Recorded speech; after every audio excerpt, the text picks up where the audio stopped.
ડભોઈ વિધાનસભામાં ધારાસભ્ય શ્રી શૈલેષભાઈ મહેતાની રજૂઆત સંદર્ભે મુખ્યમંત્રી દ્વારા 975 લાખના રોડના વિવિધ વિકાસના કામોની મંજૂર મળતા આ પંથકમાં આનંદ વ્યાપેલ છે। ડભોઈ વિધાનસભાના ધારાસભ્ય શ્રી શૈલેષભાઈ મહેતા દ્વારા મુખ્યમંત્રી ભૂપેન્દ્રભાઈ પટેલ દ્વારા ગુજરાત સરકાર માર્ગ અને મકાન વિભાગ ગાંધીનગર મુખ્યમંત્રી ગ્રામ સડક યોજના 2024-25 ડભોઈ વિધાનસભામાં અંદાજિત 9,75 લાખના વિવિધ રસ્તાના વિકાસના કામોની મંજૂરી મળતા પંથકમાં આનંદ વ્યાપેલ છે અને ધારાસભ્ય શ્રી શૈલેષભાઈ મહેતાએ મુખ્યમંત્રી શ્રીનો આભાર વ્યક્ત કરેલ છે। મંજૂર થયેલા આ 4 રસ્તાઓમાં જરૂરી માટીકામ, મેટલ કામ, ડામર કામ તથા જરૂરી નાળા કામ અને સ્ટ્રક્ચરની કામગીરી કરવાની રહેશે, જેમાં ડભોઈ તાલુકાના શંકરપુરાથી સિરોલાને જોડતો રસ્તો 2,80 લાખ તેમજ બોરિયાદથી જૂની માંગરોળ રોડ 2,10 લાખ તેમજ વડોદરા શમશાબાદથી ખાનપુર ગામને જોડતો રોડ 3,60 લાખ તથા રાયપુરા રામપુરા રામદેવનગરની જોડતો રોડ 1,25 લાખ મળી કુલ રૂપિયા 975 લાખના રસ્તાઓ મંજૂર થતાં લોકોમાં આનંદ વ્યાપેલ છે અને હજુ પણ બાકી રહેલા રસ્તાઓ વહેલી તકે મંજૂર થાય એવી વિકાસશીલ ભાજપા સરકાર પાસે આશા રખાય છે। બ્યુરો રિપોર્ટ કરજણ સંદેશ ન્યૂઝ રમેશ સત્યની સાથે।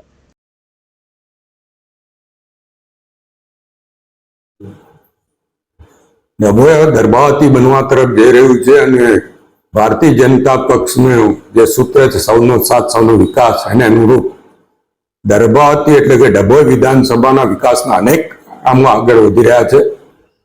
એમાં તાજેતરમાં જે 75 મીટર રિંગ રોડ મંજૂર કરવામાં આવ્યા છે એનું કામ પણ ડભોઈ વિધાનસભામાંથી શરૂ થયું છે।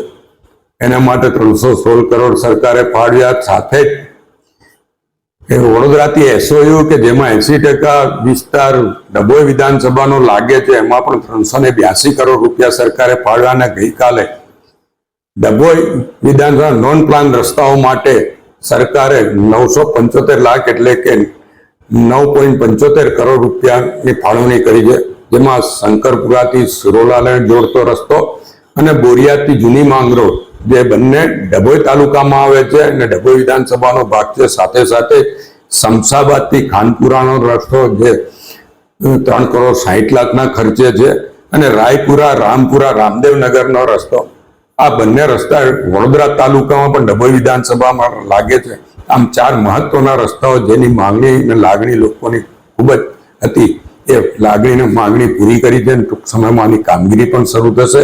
એટલે હું આપના મારફત માનનીય મુખ્યમંત્રી ભૂપેન્દ્રભાઈ પટેલનો દિલથી આભાર માનું છું અને આ તમામ ગામોમાંથી જે રસ્તા પસાર થાય છે અને જે ગામોનો લાભ મળવાનો તમામ નાગરિકોને અભિનંદન પાઠવું।